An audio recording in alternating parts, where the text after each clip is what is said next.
సుప్రీంకోర్టులో SIR case విచారణ కొనసాగుతోంది. ఎస్ఐఆర్ పై వాదనలు వినిపిస్తున్నారు బెంగాల్ సీఎం మమతా బెనర్జీ. ఎస్ఐఆర్ నిర్ణయాన్ని సుప్రీంకోర్టులో సవాల్ చేశారు మమత. బెంగాల్లో 58 లక్షల ఓట్ల తొలగింపుపై రాజకీయ రగడ మరింత రాజుకుంటోంది. ఇక సుప్రీంకోర్టులో ఎస్ఐఆర్ కేసు విచారణ కొనసాగుతోంది. ఎస్ఐఆర్ పై వాదనలు వినిపిస్తున్నారు బెంగాల్ సీఎం మమతా బెనర్జీ. దీనికి సంబంధించి పూర్తి డీటెయిల్స్ మా ప్రతినిధి రాజు ఢిల్లీ నుంచి లైవ్ లో అందించడానికి సిద్ధంగా ఉన్నారు. రాజు.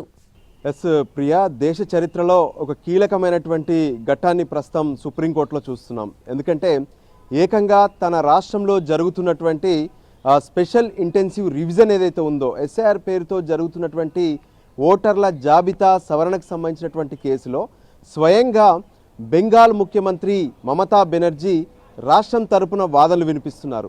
సో ఎస్ఐఆర్ పేరుతో ఎన్నికల సంఘం పూర్తిగా కూడా లక్షలాది మంది ఓట్లను తొలగించే ప్రయత్నం చేస్తున్నారు. అంతేకాదు కావాలనే బెంగాల్ని టార్గెట్ చేస్తున్నారనే అంశాన్ని మమతా బెనర్జీ తన వాదనలో వినిపిస్తున్నారు.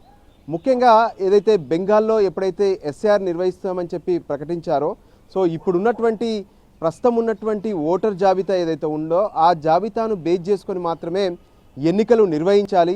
కావాలని చెప్పి కొన్ని కారణాలను చూపుతూ లక్షలాది మంది ఓటర్లను జాబితా నుంచి తొలగించొద్దని చెప్పి గతంలోనే బెంగాల్ తరపున సుప్రీంకోర్టులో వాదనలు వినిపించారు.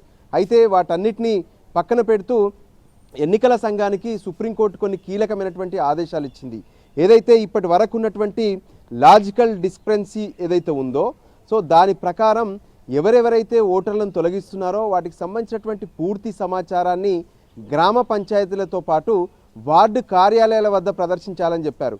అంటే కొన్ని చిన్న చిన్న స్పెల్లింగ్ మిస్టేక్స్, అంటే ఇంటి పేరుకు సంబంధించినటువంటి విషయంలో కావచ్చు, లేదంటే ఆ నేమ్లో ఉన్నటువంటి స్పెల్లింగ్ మిస్టేక్స్ కావచ్చు, వాటిని వెంటనే పరిష్కరించుకునేటటువంటి అవకాశం కల్పించాలని చెప్పి సుప్రీంకోర్టు గతంలో ఆదేశాలు జారీ చేసింది. సో ఈ విషయంలో కావాలనే ఓటర్లను టార్గెట్ చేస్తున్నారు.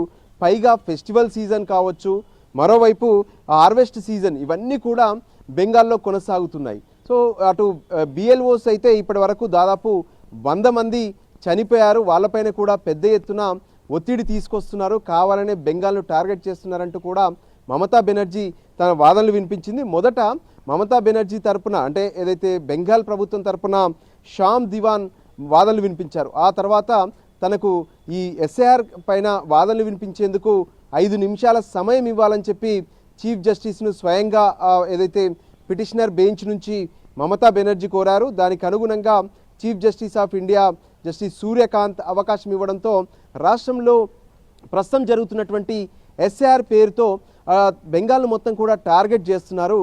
అంతేకాదు కావాలనే కొంతమంది ఏవైతే ఓటర్ల జాబితా నుంచి తొలగిస్తున్నారు. ముఖ్యంగా అక్కడ ఉన్నటువంటి పరిస్థితులు, అంటే బెంగాల్లో ఉన్నటువంటి భాష కొంత వైవిధ్యంగా ఉంటుంది. సో బెంగాల్ తెలిసినటువంటి వాళ్ళతో మాత్రమే ఎన్నికల సంఘం ఈ ఎస్ఐఆర్ను నిర్వహించాలనే విషయాన్ని కూడా జస్టిస్ సూర్యకాంత్, చీఫ్ జస్టిస్ అభిప్రాయపడ్డారు. ఎందుకంటే అక్కడ వి అనే పదాన్ని పలకరు. సో ఖచ్చితంగా బెంగాల్ అనే పదాన్ని, అంటే వంగ అనేటువంటి పదం ఉంటే అక్కడ వంగ అనే పదాన్ని వాడరు, బంగా అనే పదాన్ని మాత్రమే వాడతారు. సో ఇటువంటి పదాలు వాడుతున్నటువంటి క్రమంలో అక్కడ యాక్సెస్ తెలిసినటువంటి వాళ్ళతో మాత్రమే ఇది చేయాల్సి ఉంటుంది. అంతేకాదు ఎన్నికల సంఘం సైతం ఈ విషయాలను పరిగణలోకి తీసుకోవాలనే విషయాన్ని సుప్రీంకోర్టు స్పష్టం చేసింది. మరోవైపు అంటే మమతా బెనర్జీ వాదించినటువంటి వాదనలో ఒక విషయాన్ని ఇక్కడ చెప్పుకోవచ్చు. అంటే ఒక మహిళ తను పెళ్ళైన తర్వాత అత్తారింటికి వెళ్తుంది. సో అత్తారింటికి వెళ్ళిన తర్వాత అక్కడ ఇంటి పేరు మారుతుంది. సో ఆ ఇంటి పేరు మారినటువంటి పేరును కూడా ఇప్పుడు తన అసలైనటువంటి అస్తిత్వం కాదు, ఆ ఓటర్ను తొలగిస్తున్నారు. సో ఇంటి పేరు అనేది ఖచ్చితంగా అత్తారింటికి వెళ్ళినప్పుడు మారుతుంది. సో ఎందుకు దాన్ని పరిగణలోకి తీసుకోరు? తన సర్టిఫికేట్స్లో అన్నీ కూడా తన తల్లిగారింటి పేరు మాత్రమే ఉంటుంది, కానీ అత్తారింటికి వెళ్ళాక ఓటర్ ఐడి కార్డులో ఆ పేరు మారుతుంది. సో వీటిని బోనఫైడ్ ఆధారంగా కానీ, లేదంటే స్థానికంగా రాష్ట్ర ప్రభుత్వం ఇచ్చేటటువంటి కొన్ని సర్టిఫికేట్స్ ఏవైతే ఉన్నాయో వాటన్నిటిని ఆధారాలు తీసుకోవాలి. మరోవైపు సుప్రీంకోర్టు చెప్పినట్లుగా ఆధార్ కార్డు ఖచ్చితంగా ఇక్కడ ప్రూఫ్గా, అంటే అడ్రస్ ప్రూఫ్గా కావచ్చు, లోకల్ ప్రూఫ్గా వినియోగించాలని చెప్పినప్పటికీ కూడా కావాలనే కొన్ని ఓటర్ల విషయంలో ఎన్నికల సంఘం వాటిని పరిగణలోకి తీసుకోవట్లేదు.